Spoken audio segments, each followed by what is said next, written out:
আসসালামু আলাইকুম। বিয়ে বাড়িতে মুরগির রেজালা আগে বেশ করা হতো, এখন তো মুরগির রোস্টটা বেশি করা হয়। তবে আমাদের বাসায় আমরা মুরগির রেজালা পছন্দ করি দেখে প্রায় সময় এই রেসিপিটা তৈরি করা হয়। আপনাদের সাথে সেদিনেরই একটা রেসিপি শেয়ার করছি।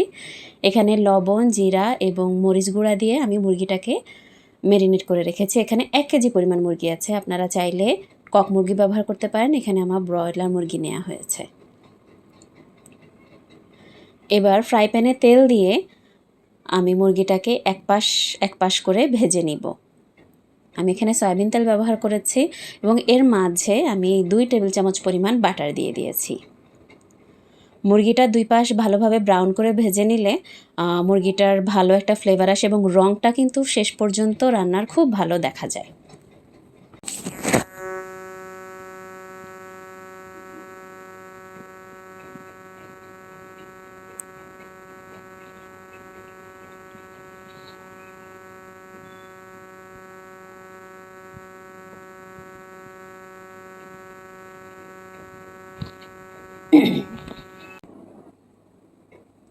এই যে ভালোভাবে ব্রাউন হয়ে গেলে আমি মুরগিগুলোকে তুলে নিব।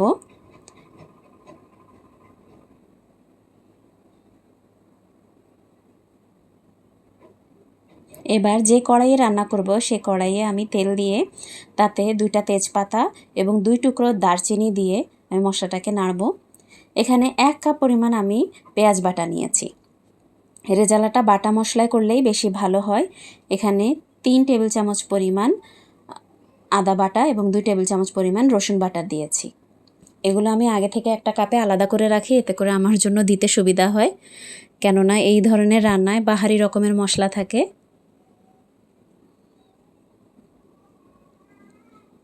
এবার সামান্য একটু পানি দিয়ে আমি মশলাটাকে কষিয়ে নিচ্ছি।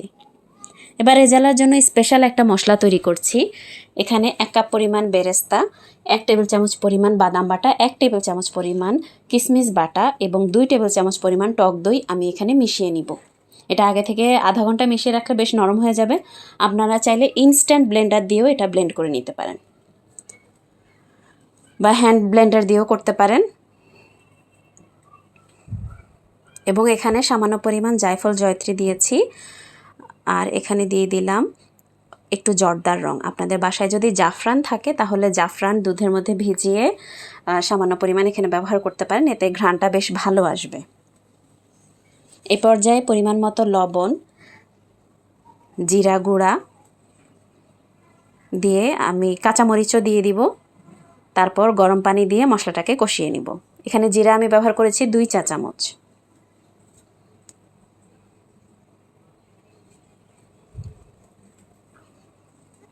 আগেও বলেছি যে কোনো রান্নায় মশলা কষানোটাই মেইন ম্যাজিক।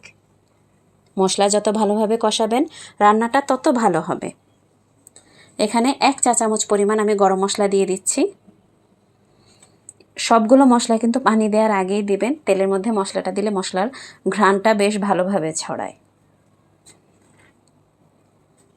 এবার গরম পানি দিতে চাইলে দিতে পারেন বা ঠান্ডা পানি দিয়েও এটা বলক আসা পর্যন্ত অপেক্ষা করবেন।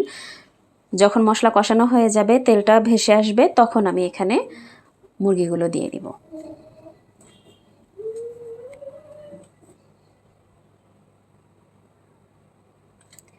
ব্রয়লার মুরগিতে খুব বেশি সময় লাগে না রান্না হতে।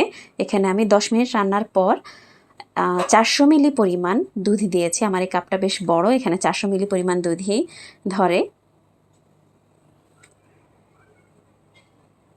আরও 5 মিনিট রান্না করার পর আমি সব শেষে আগে থেকে রেডি করে রাখা পেস্ট মশলাটা দিয়ে দিব। এটা আগে আগে দিবেন না, তাহলে কিন্তু লেগে যাওয়ার একটা সম্ভাবনা থাকে। এভাবে দিলে আর পাতিলের তলায় লেগে যাবে না। সবশেষ সামান্য পরিমাণ চিনি এবং কাঁচামরিচ শুধুমাত্র ডেকোরেশনের জন্য দিয়ে তুলে ফেলবেন। এসব রান্নায় অনেকেই কেওড়া জল কিংবা গোলাপ জল ব্যবহার করে। আপনাদের যদি ফ্লেভারটা ভালো লাগে তাহলে ব্যবহার করবেন, আমাদের ভালো লাগে না তাই আমরা ব্যবহার করি না। কেমন লাগলো জানাবেন, মাঝে মধ্যে বাসায় তৈরি করে দেখবেন। ধন্যবাদ।